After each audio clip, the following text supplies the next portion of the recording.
Hey, I'm Jay Kumar, the BassBlaster, and this is your Abu Garcia REVO Humminbird Minn Kota top 5 tips, techniques, and trends of the month, number 1.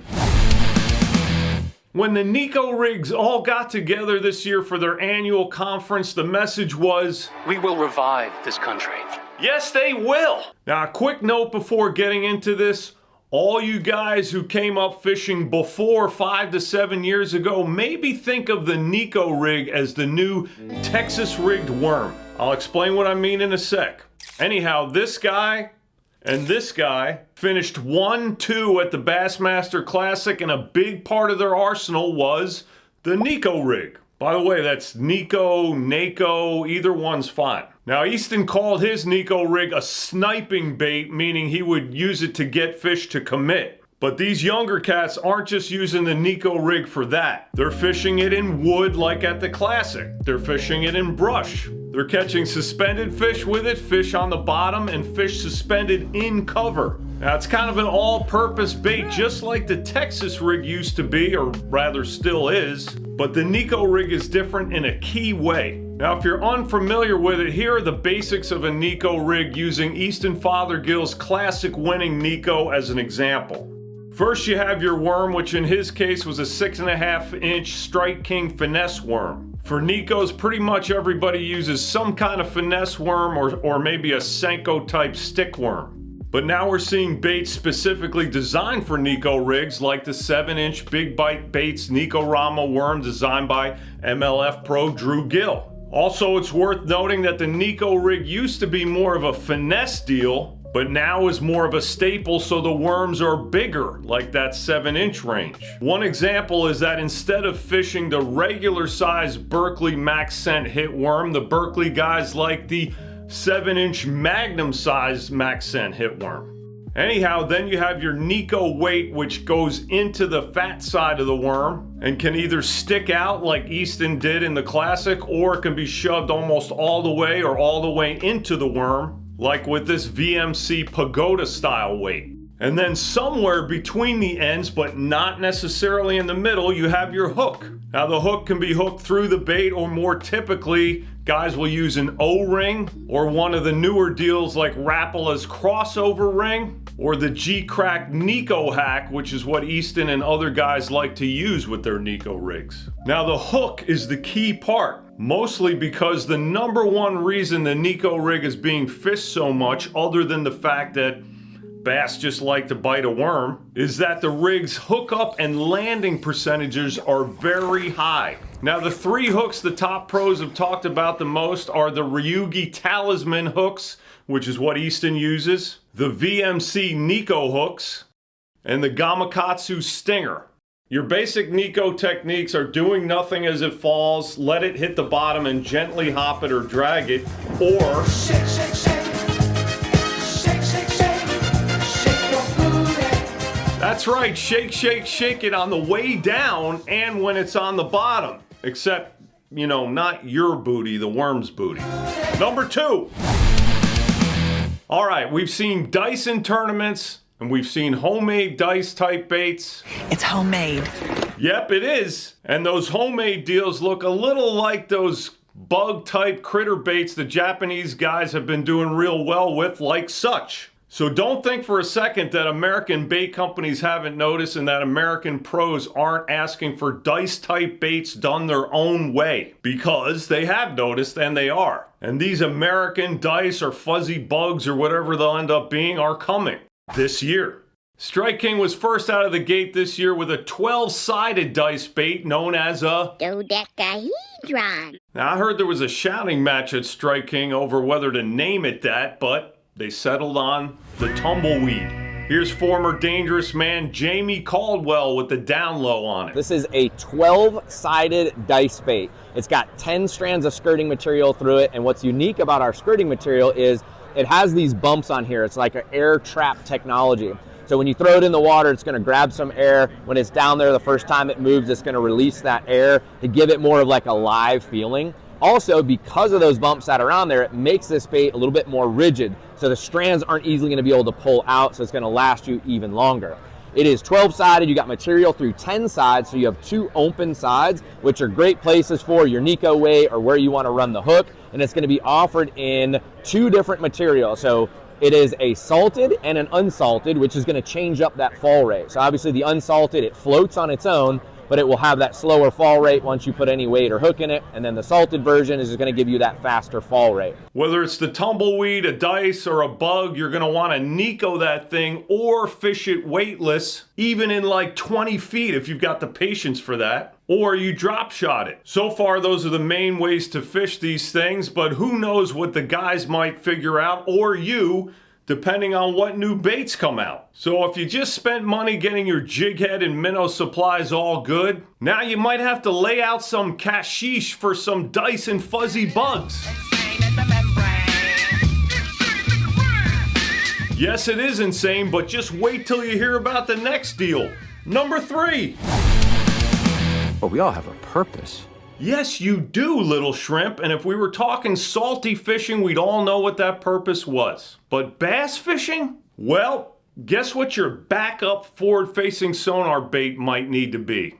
Gonna let the one and only Matty Onham Robertson tell you about it. Whenever you think about live scope baits, you think jig head minnow and a jerk bait. Well, wrap your head around this, the Savage Gear Manic Shrimp. I figured this thing out at ICAST this year. I saw it in the tank and I stopped what I was doing. I walked over there, talked to the guys at Savage Gear, and slipped a couple of these in my pocket. I went up to St. Clair to the MLF Invitational, and I was out there live scoping. I was getting denied on the minnow. So I tied on one of these. I tied on the weedless one, and man, like, the rest is history. Now, that's not an April Fool's deal. He's serious, and I guess it makes sense. You think? I mean, what does a shrimp look like anyway? It's just a crawfish with no claws. Claws? No. That's what I said. Anyhow, one great thing about this deal is that the bass bait companies make some really good shrimp baits with great action. Like that Savage Gear Manic Shrimp that Matt talked about, and the Z-Man Prawn Stars, and the Berkley Power Switch Shrimp, among others. I am not a shrimp, I'm a king prawn! Alright, Pepe, king prawn, shrimp, whatever. The question is, have your fish seen a shrimp floating around in water space? Like the world's dumbest cheeseburger? Everybody wants some! Baby, how about you? Yeah, how about you? Number 4. If you were a bass, you'd be saying, I love shrimp. I'm a shrimp eater. yeah, they actually love shrimp. And there's no one better to verify that fact than Japan's Taku Ito. Now, Taku has become known for that shrimp juice that he soaks his baits in for like 2 years, and the Nories shrimp powder that he then coats those baits with before he fishes them. I mean, it's working for him here on the Bassmaster Elite Series, where he has 2 wins and multiple top 10s over his 5 years fishing it. Now, he did get onto this whole shrimp deal in Japan, which does have bigger freshwater shrimp. But their bass are from here, and they love them some shrimp. Shrimp. I got with Taku at the Bassmaster Classic and asked him about everything shrimp. Here's some of what he said. Japanese bass love shrimp always, so I think US bass too, because I think crawfish is like a steak, so more tasty and heavier food, but shrimp is more like sushi, so it's pretty hard to explain, but more easy meal, I think. So Japanese largemouth bass, if find a shrimp, bait fish, always eating the shrimp. Shrimp is a more prestige, so bass love that.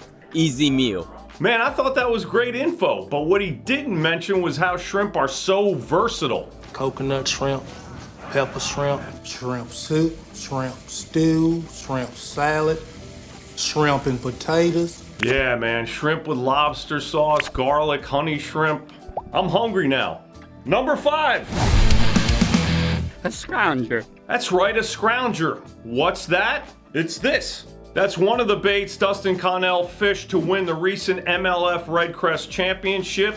That's a Rapala Crush City freeloader on a Scrounger jig head. Same deal here. That's one of the baits Will Davis Jr. fished to win the BASS Nation Championship in 2022. That's a 1/2 ounce Davis Bait Company shaky fish jig head with a Davis Baits X Swim Slim Minnow. Now, Dustin won at Gunnersville and Will won at Smith. Both of those lakes happen to be in Alabama. And that's appropriate because Alabama was ground zero for the ultimate refinement of that jig head, which is known as a scrounger, no matter what it's called anywhere else. Now, the quick version of that story is that the late, great Aaron Martins, love you, bro, brought this style of head from West Coast saltwater fishing to bass fishing. Now, after Aaron moved from California to Alabama, he spent years refining that head, getting it just right because he was really OCD about that stuff with Will Davis Jr.'s father, Will Davis Sr.,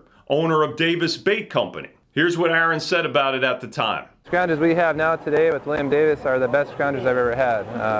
I'm not just saying that to sell them, I'm saying it because they are the best ones. And the material is real soft. Yeah, there's a bunch of formulas making it like that, but I'm not going to talk about that. But the way it works is absolutely perfect.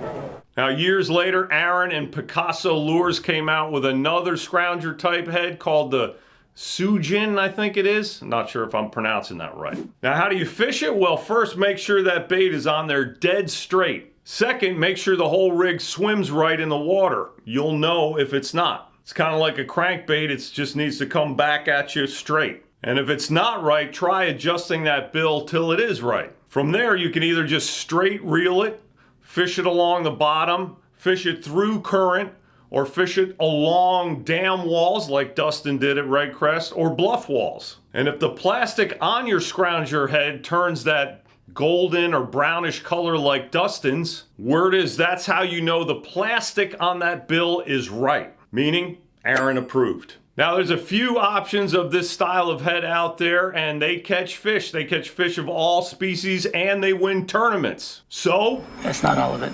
That's not all of it. well, that's all we got time for here. That's all the tips, techniques, and trends I got for you this month. Thank you for watching. Thank you, Abu Garcia REVO and Humminbird Minn Kota. See you next month. God bless you.